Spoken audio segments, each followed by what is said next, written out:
What's grounded, fam? It's your boy Johnny Gio. Thank you guys for tuning in to the Grounded Phoenix podcast. As always, the purpose of this channel is to express vulnerability and expand awareness to addiction, trauma, and mental health. Marcos is on the mic with me right now. What's grounded, fam? Yo, what's the deal? What's good with it, Johnny Gio? Chilling, dog. Chilling. Happy you're here, man. Thank you for having me.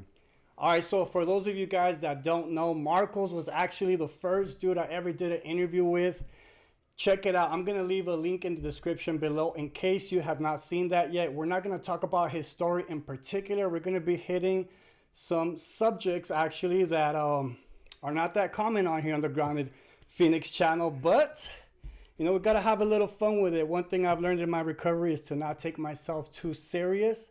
So we're going to start off with the icebreaker question, bro. Icebreaker question.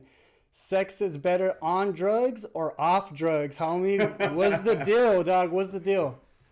On drugs or off drugs? Well, to be completely honest, 100. If we're just sticking to the sex, I'd say that Ooh, because that matters. Yeah, it has been better on drugs, but the relationships are better off drugs. Okay, we're gonna go into depth with that because for me, I know that sex, even if it was on a relationship, it's always better off drugs. And I'll tell you why, because because your boy over here either had fucking limp dick.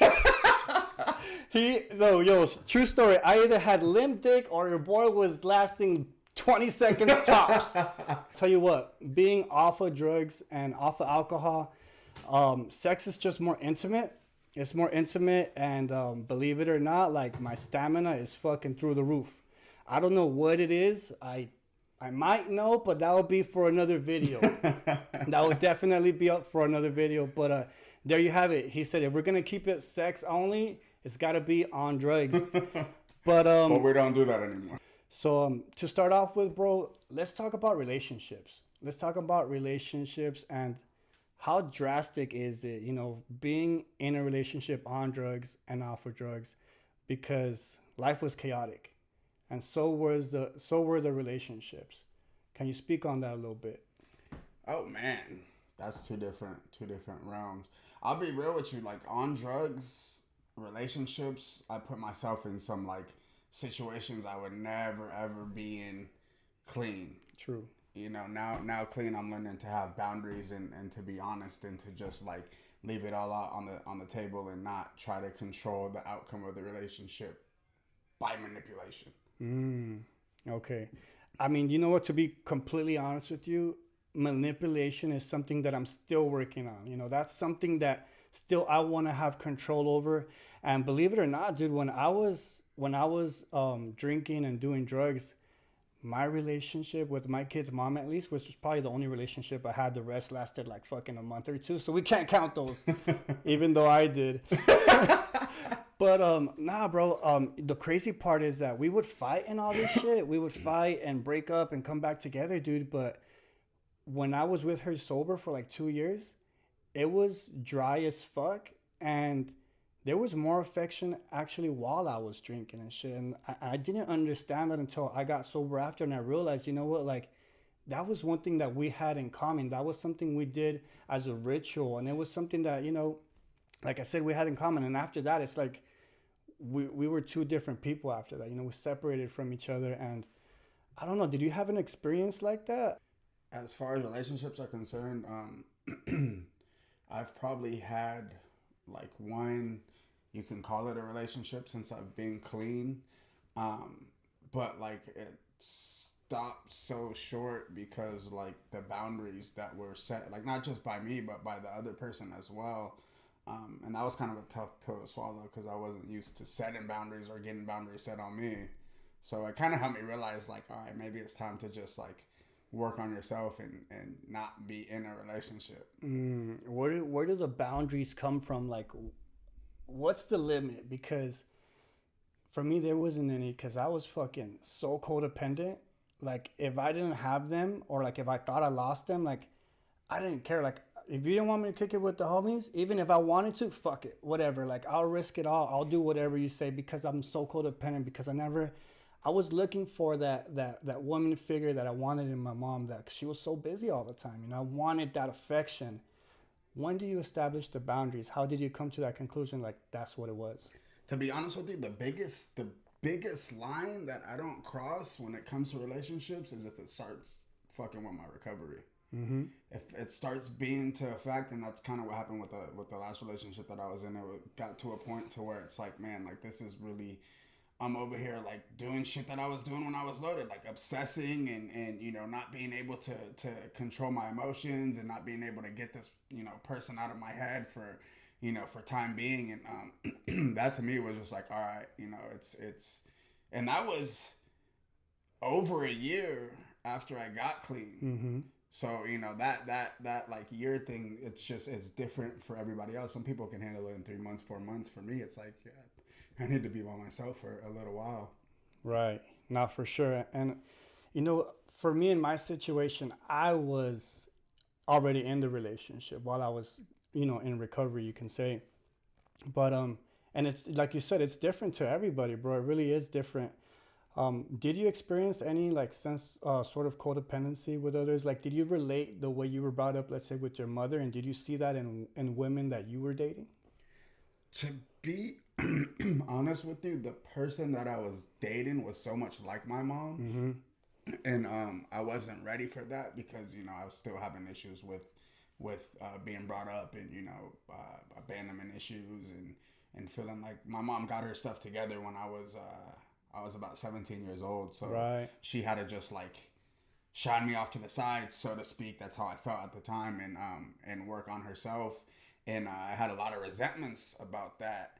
And the person that I was with, like, reminded me so much of my mom, and like all of the things that like kind of irritated me about my mom. Like, she would even say some of the stuff that my mom's told me before. And at the time, I was not trying to hear it. Yeah, no, that's a trip.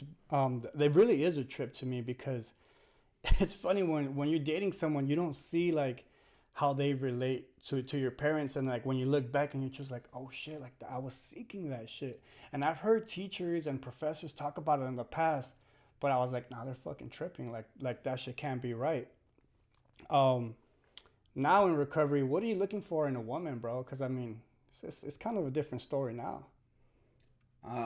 To be honest with you, I don't even know if I'm at the point yet to be in a relationship or really know what I'm looking for in a woman. Like at this point, like I just like to vibe and, you know, kind of like let it flow, and whatever happens from there. It's like I'm not opposed to being in a relationship, but I'm not looking for a relationship at the same time. Mm-hmm.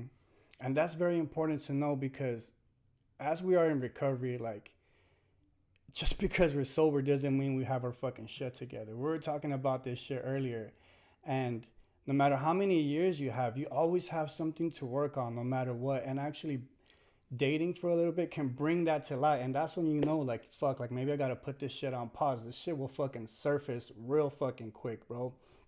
I'm going to switch it up right now, and I'm going to allow you to ask me a couple questions. Ooh, let's do this. I'm going to allow you to ask me a couple questions, and then after that, what I really want to do is I want to get into Bless Savage. I want to know what the vision behind it is, what the goal is, what you want to do with that. Is your clothing line, and I love the name, dude. Fucking Bless Savage. So lay it on me first, bro. What you got? So, you know me. Oh shit. What was your most awkward relationship? My worst awkward relationship, bro, that was... And that's on... I want to keep it on, like, your part. Like, weird stuff that you were doing. Fuck, weird stuff that I was doing, dude? Shit, it was probably... I was in high school and I was dating a freshman. I was a senior. And I was dating a freshman. And at this point, I only had a car, right? I only had a car, and so we would fucking get busy in the ride, homie. We would get busy in the ride, and dog, one time, bro, we fucking got caught up. We got caught up, dog, and I burned a spot. I burned a spot, and I was so frustrated, bro, because I was like, I wish I had my own house already. I was so pissed off because I was smashing in my car, and I got caught, and The dude came down, old dude came down, knocked on my, as I was getting busy, and was like, "You want me to record this shit? Is this what you want me to do?" And I was so fucking embarrassed, bro. She was so embarrassed.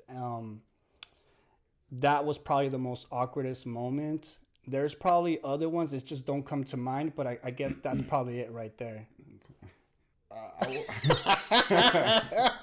Okay, the most awkward position I've been in a relationship, which, like, you know, I'm kind of sick, so, like, Kinda. at the time it wasn't really that sick awkward, but I fucks. remember I was with my ex. We had just got together and we were in the movie theaters, and it was like the first date, and it was what movie was it? It was Pirates of the Caribbean #2, and the whole movie theater was sold out. And I decided to start making out with my girl at the time, and Right. she was wearing a skirt, and she just hopped on top, like, in the movie theater, and, like, but, like, we didn't have sex, but, like, she's, like, grinding on me in her skirt, and, Right. and, like, there's people in the aisles, and I'm with the homies, and the homies are texting me. They're like, "Dude, what are you doing?" Like, people were texting the homies pictures.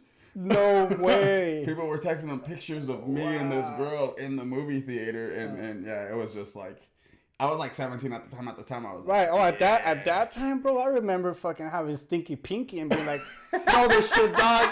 Smell this shit, homie." Oh, fuck, I'm about to lose some followers right now, dog. But yeah, dude. Hey, thanks for sharing that shit. It's, like I said, we can't take ourselves too fucking serious, dog. So, without further ado, fucking speak on it, dog. Bless Savage. What is that shit all about, my boy? It's crazy because, like, so for me, like, when, like, I think of the name Blessed Savage, what comes to my mind is, like, I put the Savage after Blessed because, like, my life before this, like, and I'll even leave, of course, addiction is a major part of it, but even before addiction, like, my life was so savage, and like, I look at it today, and, like, now I'm blessed, and now I just like to be more blessed than savage. Of course, I still, I have my savage moments, but, like, I don't know, it's just, like, human. It's like human emotions. Like, sometimes I feel blessed, sometimes I feel savage, sometimes I feel good, sometimes I feel bad. To me, it's just like, when I think of Blessed Savage, it's just like human. That's the feeling that I get from it. I dig that shit, bro, because I'm not always fucking like this fucking angel, dog. Like, there's a fucking beast within me that sometimes wants to fucking show itself. Just take a little peek and then just come back inside. Peek, I'm still here, motherfucker. Like, and I embrace that shit because you never know when you're gonna need that food. You just never know when the right time is gonna be when you can use them. You know what I'm saying? So, by the way, I'm gonna link his clothing brand and the website in the description below if you want to cop some merch. But let's talk more about that shit, dude. I know it's kind of like good versus evil type shit, and like your past, and now you want to be more blessed about it, more blessed than savage. So give me a situation where, like, your savage just kind of poke out. Like, I believe sometimes in order you got to, like, save somebody's life, you might have to tell them some shit they don't want to hear. Ooh. And that comes out quite. I'm a group facilitator, so, like, I it's my job to, like, evoke emotion in the patients and try to help them, like, dig deep into, like, what their problems might be. But then that blessed side kicks in because I like to, like, redirect it. Like, I'll throw, like, some deep thought in there, but then, like, I'll reroute it with some comedy, and that's one thing I'm learning is, like, not just to, because before in my addiction it was just, like, just cutthroat. Like, if you're not with my program, then what are you doing around me? When I, like, first originally thought about the name, I looked up Savage and I seen what Savage was, and that was what I liked about it. Was there an image? There wasn't an image. I have an image in my head, of course. There wasn't an image, but, like, just the definition, it just means like brutal. You know what I mean? And I'm brutally honest, bro. Like, it's hard for me to hold my tongue. That's how I was raised. Both my parents are from New York, and out there it's like this California shit, like, that shit, it's not going down out there. Like, my mom's always taught me, don't hold your tongue, and so, like, I can be pretty savage at times, but it's, like, always with the best of intentions. All right, so once you came down here, you were like, this is Cali? Well, I grew up out here. All right. But I was raised by two New Yorkers, so, like, right. I had that mentality. I've always felt like I related to people on the East Coast more than out here in California, just because like I'm like, man, like these motherfuckers are soft. Like, what's going on down here? Like, what part were you growing up at? I grew up in Woodland Hills. Okay.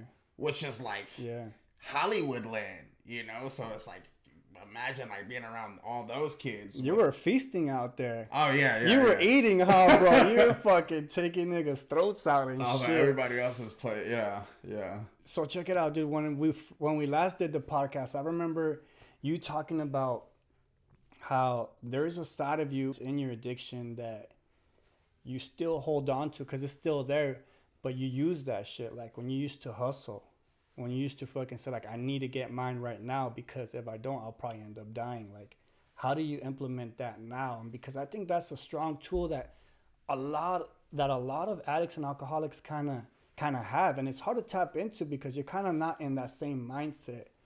What's your strategy like for that shit?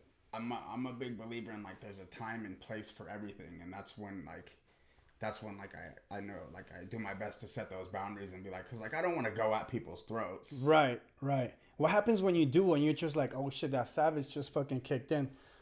When do you know, like, fuck, I fucked up? Is it somebody's reaction, or you just instantly catch yourself, or is it something that sometimes you just gotta go back the next day and fucking make that amends? It just depends on the situation, but like it talks about and I'll you know bring the basic text into it. Like it talks about like once you start working the spiritual principles, you'll intuitively know how to deal with certain situations.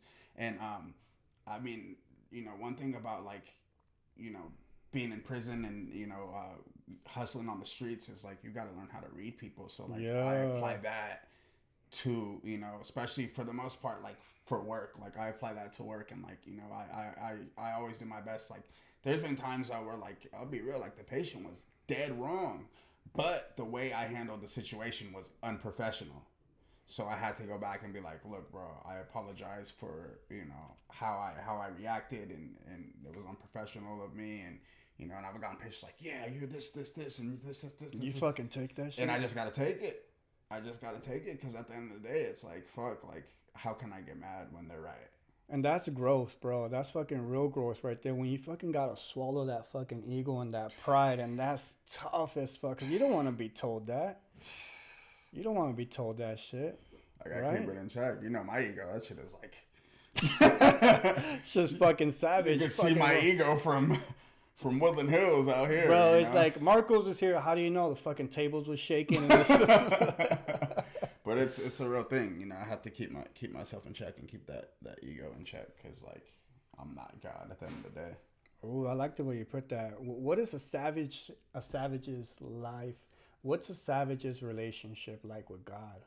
I mean, who's more savage than God? That's how I think about it. You know what I mean? Who's more savage than God? Like, I mean, you can even, and I'll go even into the Bible. You look at the First Testament, and you look at, you know, the New Testament, and then, you know, to the Testament that we're living today. But God was like, the thing about it is, like, I can't take good without bad. It don't work like that. Can I get a fucking amen, man? Damn. I see you over there, Alika. I see you, dog. Shit, he's feeling this shit right here. That's what's up, dude. Fuck, I didn't look at it that way. Everybody, including myself, is like, you know, God is like this fucking holy person, but he's probably the biggest savage there is.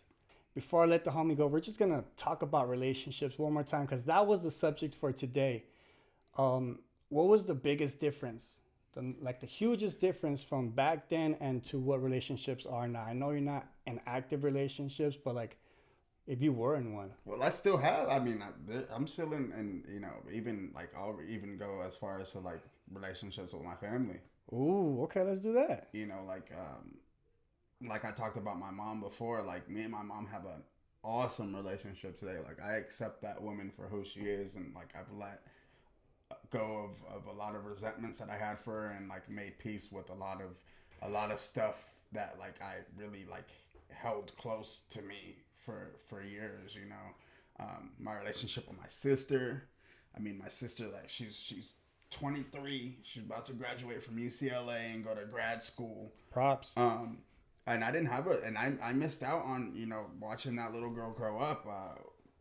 when she was 10, her and my mom moved, to LA, and I wasn't ready to give up the lifestyle, and so I just deaded my sister, I deaded my mom, I deaded all of that side of my family, and now today, like, dude, it's amazing, it's beautiful. Like I'm able to, like, my mom can count on me today, which is like me accountable.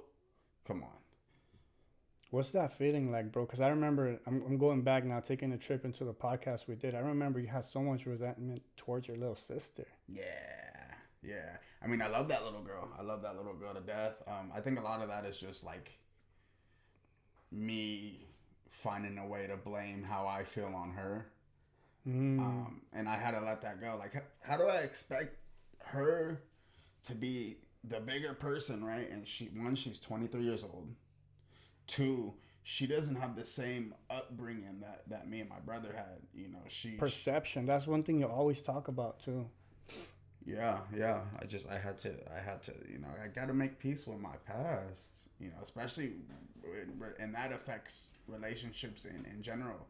Like, even today for me, like I like we talked about those boundaries. Like, I set those boundaries with myself by just being like 100% honest. But like, when I'm honest and to say something, I have to stick to that shit. Right. That's very hard for me to do. You gotta be impeccable with your word. Ooh, 4 agreements? Yes, sir. I read that shit, homie. 4 agreements? Yeah, and that was one thing that I kept slipping up in, especially like with like the last relationship that I was in. I kept calling her, and like I would give her some time, and then I would call her, I would give her some time, and then I would call her, I'd give her some time, and like nothing was changing. And like I had to realize that, like, because I was stunning her growth, because I was always jumping in when I felt it was right to jump in. And like I'm really learning how to, like, even with that relationship, put that relationship in my past. If it's meant to be, it'll be. If it's not meant to be, then like I gotta move on, because I don't want to miss, you know what I mean? Like, I don't know who I'm supposed to be with, and I don't want to miss that by focusing on somebody who I'm not even supposed to be with. Exactly. And that's tough to do, bro, because at the time we let in a way, sometimes, in my opinion, our feelings just get a hold of us, bro. And when we are impulsive as well, we don't stop to think consciously what are the precautions, or what's gonna happen after I take this action. And I like the way you talked about with your sister and your mom, because when we talk about women, it's not just women we're dating, like you said, it's relationships with our family members and including our friends. So I like the way you put that, bro. Before I let you go, what are like some tools that have helped you reach this growth? Because clearly, bro, you're a fucking man of wisdom. What's up with it? Share some knowledge. Some tools that I use. Probably everything I missed growing up. Like they talk about, like, the way that I grew up was like, a man doesn't talk about his feelings. Yeah. A man is just like somebody who just sits there and just like, has to hold firm and hold strong and kind of like just let all these feelings bottle up. The biggest tool that I use is effective communication. That's like the biggest thing for me, is just being able to effectively communicate and just like put my pride and my ego to the side. And like, a lot of times if I feel some type of way, I'll sit on it. If it's really big, I'll talk to somebody about it. But like, I'm trying not to be so compulsive. For somebody that just, if they find it so hard to speak up, what's one thing you can recommend to them?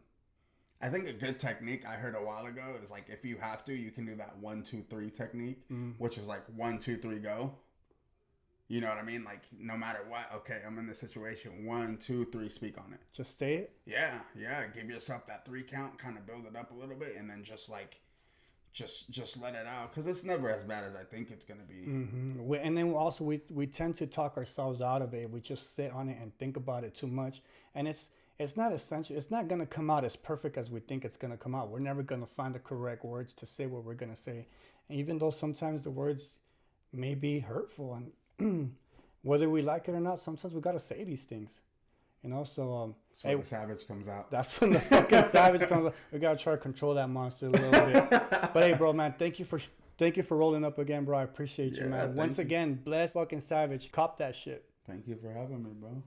It's all good, fam.